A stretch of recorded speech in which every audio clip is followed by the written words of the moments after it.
عزیز طلباء و طالبات آف کلاس 11th السلام علیکم. جہاں بیٹے آج کا ہمارا لیسن ہے نصابی کتاب سے، پیج نمبر ہے یہ 187 پر ہم نظم تشریح کرنے جا رہے ہیں، رات اور ریل. تو بیٹے اس نظم کے کچھ شعر ہم نے پہلے لیکچرز میں تشریح کیے ہیں، تو آج کا لیکچر ہے ہمارا اسی نظم سے. شعر نمبر ہے یہ 8 نظم کا، شعر نمبر 8 ہے یہ نظم کا، جو جہاں سے ہم آج تشریح کرنے جا رہے ہیں اس نظم کی. پہلے 7 اشعار تو ہم نے پہلے ہی لیکچرز میں تشریح کیے ہیں، وضاحت دی ہے ان اشعار کی. تو 8واں والا شعر یوں ہے نظم کا: جیسے آدھی رات کو نکلی ہو ایک شاہی بارات، شادیانوں کی صدا سے وجد میں آتی ہوئی. جیسے آدھی رات کو نکلی ہو ایک شاہی بارات، شادیانوں کی صدا سے وجد میں آتی ہوئی.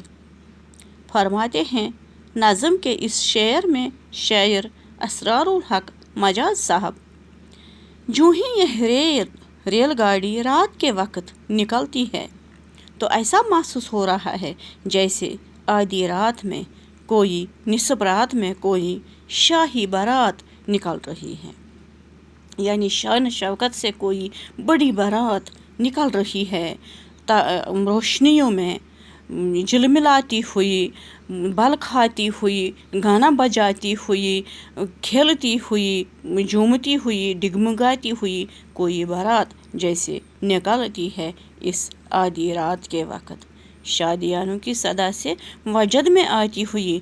اور اس خوشی میں، شادیانوں میں، شادیانوں کی گونج میں، صدا میں، یعنی گانے بجانے کی صداؤں میں جیسے یہ ریل وجد میں آتی ہے، مستی میں آتی ہے، مستی میں جلملاتی ہوئی، ڈگمگاتی ہوئی اور جھومتی ہوئی، کھیلتی ہوئی آگے نکلتی جاتی ہے، آگے بڑھتی جاتی ہے اپنی منزل کی طرف.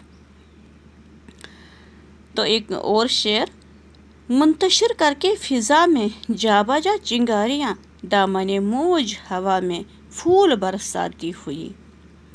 ایسا محسوس ہو رہا ہے جب یہ ریل گاڑی رات کے وقت نکلتی ہے، چلتی ہے، تو ایسا محسوس ہو رہا ہے جیسے یہ فضاؤں میں چنگاریاں جا بجا، یعنی ہر جگہ پر یہ منتشر کرتی ہیں، بکھیرتی ہیں چنگاریاں. یعنی اس کی جو یہ لائٹس، اس کی جو یہ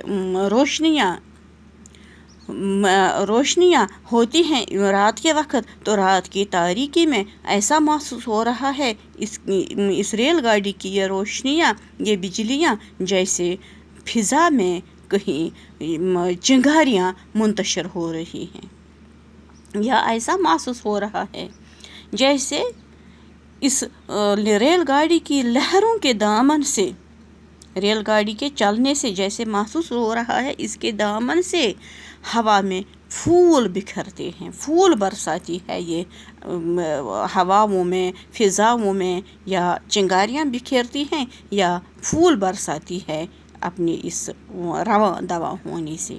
یعنی دلکش منظر ہوتا ہے ریل گاڑی کا جب یہ رات کے وقت نکلتی ہے اور اپنے منزل مقصود کی طرف رواں دواں ہوتی ہے. سینے کوثر پر چڑھتی ہوئی بے اختیار، اس سے پہلے ہے ایک اور شعر.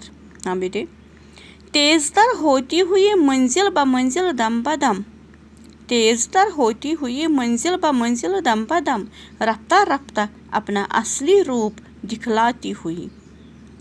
جوں جوں یہ آگے بڑھتی جاتی ہے، جوں جوں یہ ریل گاڑی آگے بڑھتی جاتی ہے، دم بہ دم، ہر لمحہ ہر وقت یہ اپنی رفتار کو منزل کی طرف تیز بڑھتی ہوئی چلی جاتی ہے، اور رفتہ رفتہ یہ اپنا اصلی روپ دکھلاتی ہے. یعنی چلنے کا مقصد، ریل گاڑی کا اصلی مقصد کیا ہوتا ہے؟ مسافروں کو منزل مقصود تک پہنچانا، اپنی اپنی منزلوں تک پہنچانا۔ تو یہی اپنا اصلی روپ دکھلاتی ہے یہ، جب یہ دم بدم، جب یہ آہستہ آہستہ، جب یہ رفتہ رفتہ اپنی یہ رفتار بڑھاتی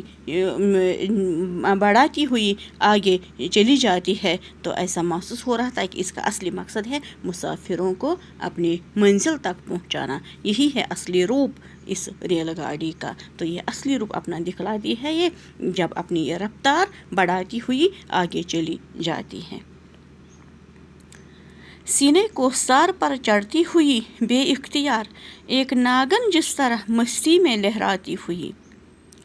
فرماتے ہیں جب یہ ریل گاڑی کہیں پہاڑوں پر سے گزرتی ہے، پہاڑوں کی طرف چڑھتی ہے، تو ایسا محسوس ہو رہا ہے جیسے پہاڑ کے سینے پہ یہ ایسی چڑھتی ہے، بے اختیار چڑھتی ہے، بے خوف بے ڈر چڑھتی ہے، جیسے ایک ناگن مستی میں لہراتی ہوئی چلی جاتی ہے۔ ایک ناگن، ایک سمجھو ایک دیوتا، یہ سانپ کی یہ ہوتی ہے جو ناگن، تو ایسا محسوس ہو رہا ہے جیسے یہ ناگن کی طرح مستی میں لہراتی ہوئی آگے بڑھتی ہوئی چلی جاتی ہے کوثر کی طرف، جب یہ اوپر کی طرف چڑھتی ہے۔ یعنی اسے کسی چیز کا خوف و ڈر سامنے محسوس نہیں ہوتا ہے، بلکہ یہ بے خوف بے ڈر آگے بڑھتی ہوئی چلی جاتی ہے۔ جہاں بیٹے اس لیسن میں اتنا ہی، باقی اللہ نگہبان، والسلام۔